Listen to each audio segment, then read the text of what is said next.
What's up guys, Anthony from WebDive here to talk about an up-and-coming early access open-world turn-based strategy low fantasy medieval sandbox role-playing game.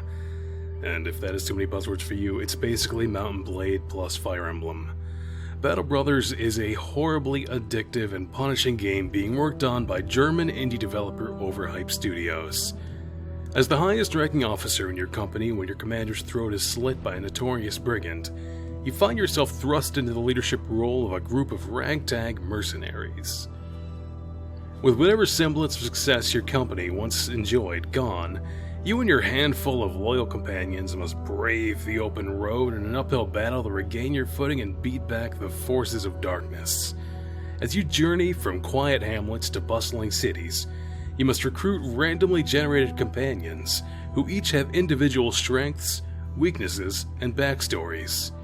Each location has a preference for which mercenaries spawn there, and you're more likely to find high-tier expensive candidates in the major cities and keeps that populate the landscape. I found myself leaning heavily toward farmers and miners equipped with one-handed weapons and shields, due to their increased survivability with a few token unique snowflakes and ranged mercs for support. At any moment your men can have their gear shattered, leaving them defenseless, heads separated cleanly from their shoulders, or morale broken, sending them fleeing from the fight. Remember when I said this game is punishing? You're gonna have to do your best to not choose favorites, because they'll just make it hurt more when they get their eyes scratched out by a werewolf. Did I mention that there are werewolves? Yeah, not to mention vampires, ghouls, zombies, skeletons, orcs, goblins, necromancers. Pretty much every kind of evil you would expect is marauding the countryside with an appetite for young, freshly recruited farmhands. You can make your money by accepting contracts from the locals, or buying and selling trade goods across the land. The one aspect that will remain the same, however, is that you are going to have to fight for every inch of earth you pass. The combat system is wonderfully implemented with environmental effects including weather and a solar cycle that alter how you will have to approach each situation. The randomly generated terrain can at times set you at a severe advantage or disadvantage, but proper use of defensive skills and tactics can quickly turn the tide of battle in your favor. The war doesn't end, however, when combat concludes, as conflicts can arise among your soldiers based on their backgrounds that can conclude with fatal results.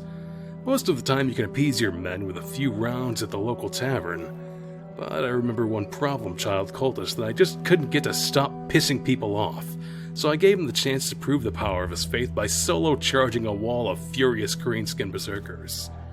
It really is the tiny details that the developers have invested in the game's mechanics that help simulate an emergent and rewarding narrative. I know I said not to choose favorites, but it's pretty much unavoidable with the randomly generated stats, titles, and traits. I mean, come on, look at this goddamn dwarf, he's a complete badass. Regardless of how much you like your characters or how high their level, you're going to have to work constantly to keep them fed, geared, supplied, and their wounds treated after battles.